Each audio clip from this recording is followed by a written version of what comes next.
Well, as you can see, that's quite the airplane. Both of them, the X-15 and X-43. Remarkable speeds too, and that's I got a clip here for you guys to listen to because this just gets a little bit too much for the present globe model. Flying at Mach 10 involves several challenges. First of all, the scramjet propulsion system must work at even a higher speed, 7,000 miles an hour as opposed to 5,000 miles an hour.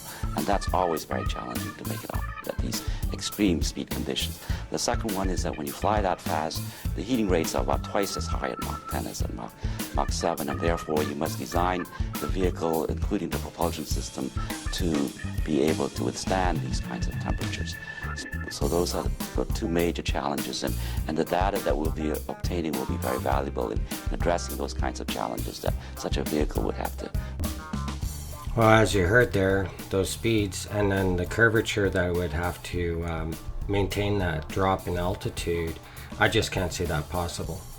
There is also another program. It was a joint program at Australia, and here's some footage from it. It's from Operation HyShot, or it was called HyShot, I should say, which also went into high claws and all that. I'll leave some links for you guys to explore it all. But as you can see from this footage, now this one here was shot up to 400 kilometers up, as they say, where the payload. So the payload, what it was they put basically a plane inside the nose of the rocket, shot it up, and the aircraft takes off from that nose.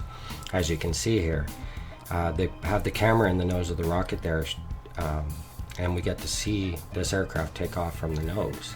And you can notice in the backdrop there, you can see Earth there, and it's completely flat. And this is at 400 kilometers up. So this is basically, in my opinion, probably the highest picture we have that is showing the true nature of our world, because you can see the sun right above it right there, and the hot spot, even though this is poor quality.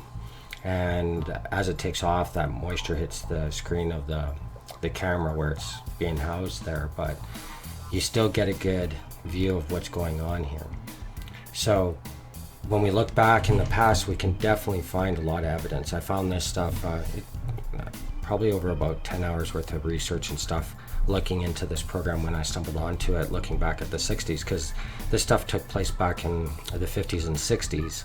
And when you look at a lot of the research, it ended in 69 when they landed on the moon. That was a big year. Even the 200th flight here of the X-15, surprisingly, the 200th one ended in and canceled December 20th, 1968, right before 69. So a lot of interesting facts. Also got some pictures here, some just refueling and stuff where you can clearly see the back. And also what I wanted to talk about too was that there's this back and forth about the curvature. You know, some people swear they see it when they're up in an airplane. Well, we got footage from above an airplane that shows it flat. So obviously that's not the case. So I'm wondering, what are they seeing? Like, what is the problem with perception here that people are seeing the curve? And, you know, I grew up as, you know, just an amateur artist. I took a couple courses, stuff like that. I understand how to draw in perception. Now, I put together a little drawing here. I used it in another video talking about this, but what this is showing you an artist's view of the way we look at perception. There's other ways of this, but this is just simple so I can explain it. Now this is an actual reality though. We don't got a natural, through our eyes we aren't going to see a straight horizon like that always, because naturally we actually look in an arc.